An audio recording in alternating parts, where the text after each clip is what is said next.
welcome back to my channel. Thank you so much for joining us for another video. I have got this handsome guy back for another spicy Q&A. It's not gonna be that spicy because it's actually gonna be all about our little guy, all about cerebral palsy. We are going to be answering all of your guys' questions.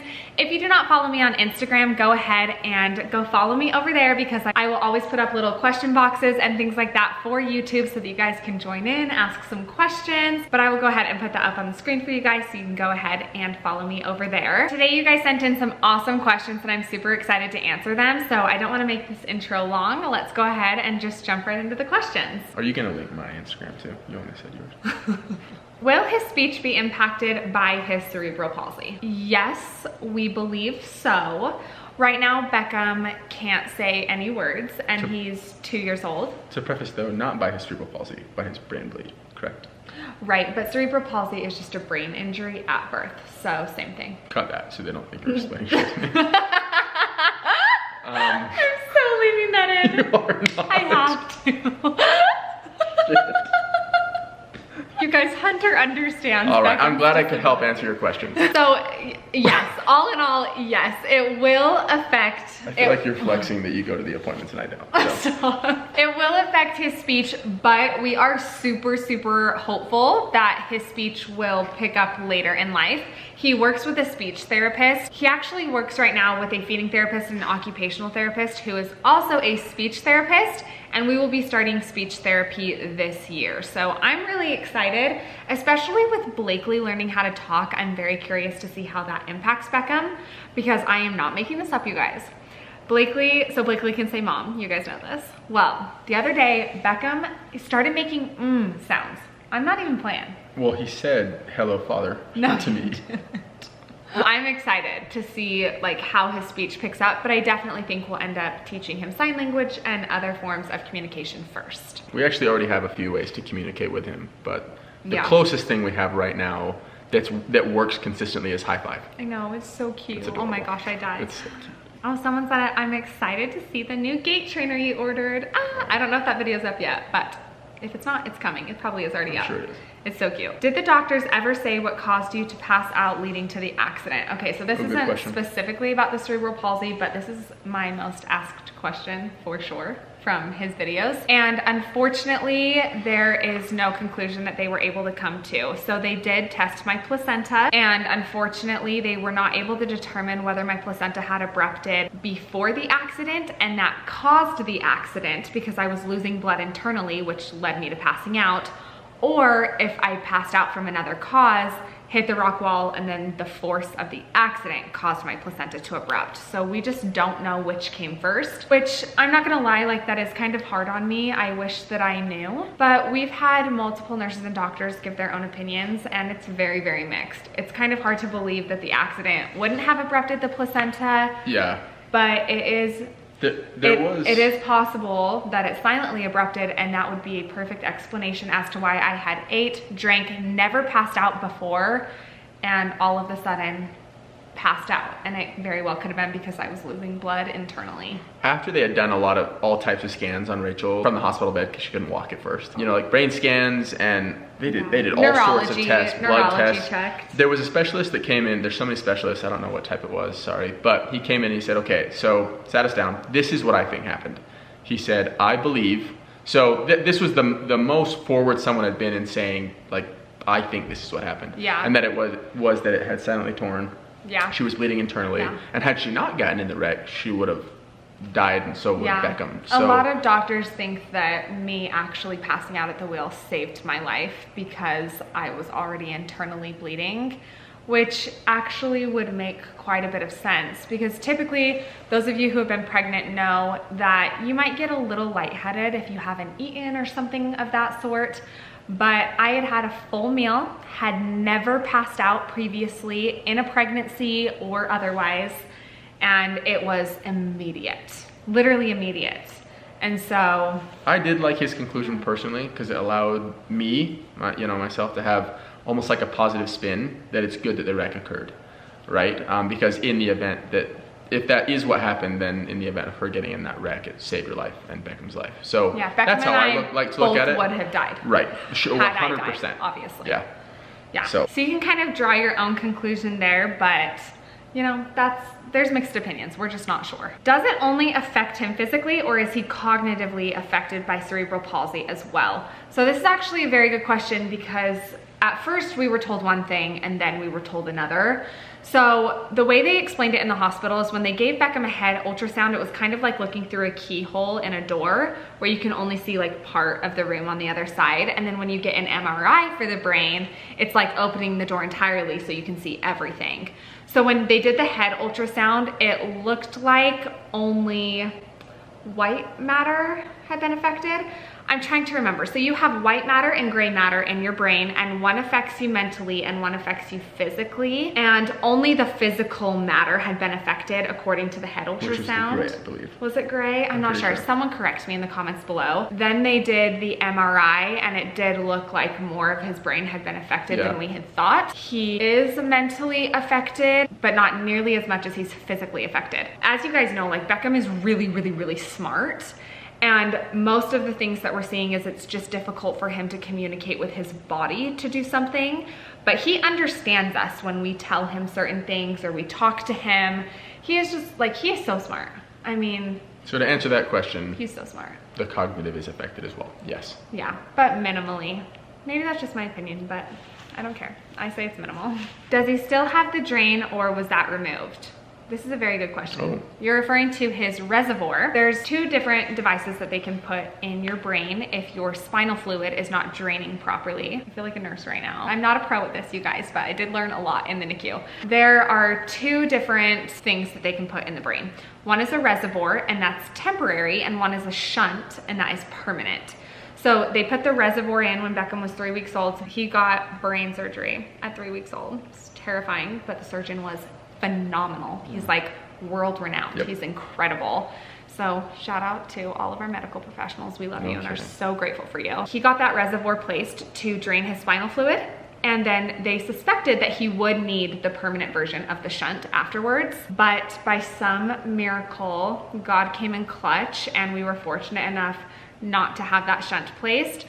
But having a shunt is a huge blessing for those that are able to get it, because it makes it so your spinal fluid has somewhere to drain, which is just amazing and mind-blowing that we have that type of technology. Yeah, had he needed it, it's like, oh. We would have been so grateful. Thank goodness that there's an option. Yeah. And whenever he did get the reservoir, they all said he'll need the shunt. I mean, every single doctor was like, he'll need the shunt. Just expect that. 80% of children that get reservoirs end up needing shunts. And Beckham's brain bleed was severe. 87.6, right? Or is it just? What? 87, isn't it 87.6%? I know stuff too. If you chose to leave that clip in, that's gonna help me. 87.6. How is Beckham's vision impacted? Is it due to the CP or being a micro preemie?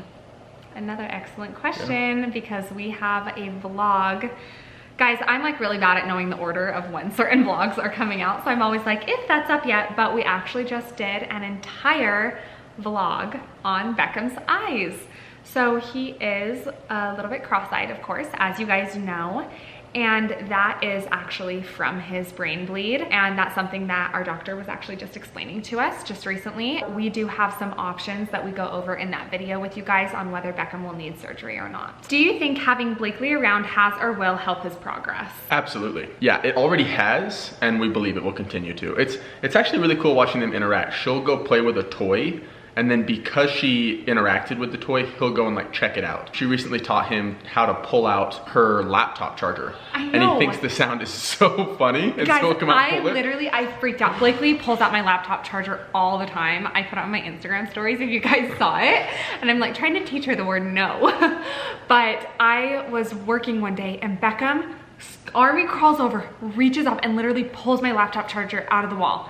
That is so cognitive for him, you guys. I couldn't believe it. And we have the clip. He was laughing hysterically. Yeah, it's so cute. I will insert the clip if we have it. But oh my goodness, it's just been really, really cool to see that Blakely can like get on Beckham's level, of course, because they're like the same size, and like explore his world with him. They're just like the best little friends. They love seeing each other, and it's like a game they play. We love it.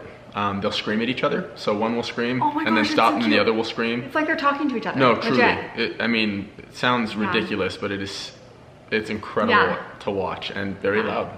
We also felt really prompted when we had little Miss Blakely, and we really felt like her role in our family was very significant and important.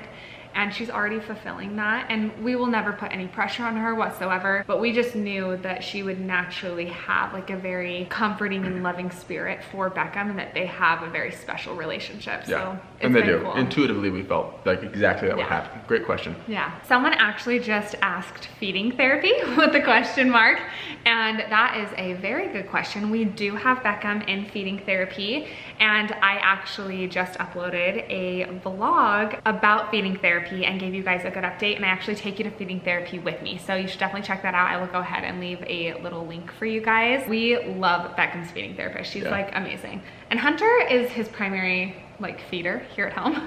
Hunter helps him with feeds so much, and he's done great with you. You're his favorite to eat with. She really helps. She knows him so well, and also knows just babies and how they interact with food, that it's really cool kind of going, oh, I had no idea Beckham was doing XYZ, and now we know how to adjust and when to integrate in certain foods and things like that. So of course the vlog will touch on that, but that's the purpose behind feeding therapy, is to know when to introduce certain foods. Piggybacking off of the feeding question, it says, is his feeding therapy with an OT? And yes, it is. First signs of CP, or how you knew he had it. This is a really good question, because oh my word, it was like that for us. We had no idea. We were like skipping into the hospital. Yeah, we had no idea that they were even going to be trying to conclude, you know what I mean, that this was even a possibility. We went in just for like a routine, not a routine checkup, but just like a, what's it called? His annual... Yeah, a meeting with his neurologist. We do it every 3 months. It's called the neonatal follow-up clinic. Yeah, there we go. And they were testing him for a diagnosis of CP when he received it. So we actually got him diagnosed by neurologists up at Primary Children's. So it was an official diagnosis. We would have never known. We were completely naive to...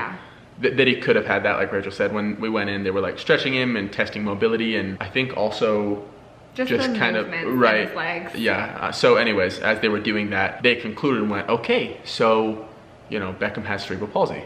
Oh, and our lives time went still, of course, but again, absolutely no clue beforehand. We didn't know. And we didn't know the signs to look for, and we'd never had another baby. When I had Blakely and I was changing her diapers, because Beckham has CP that's primarily affecting his legs, and so he has overtone in his legs, so his legs are really stiff and they just feel really strong, like I explained in my video about his cerebral palsy.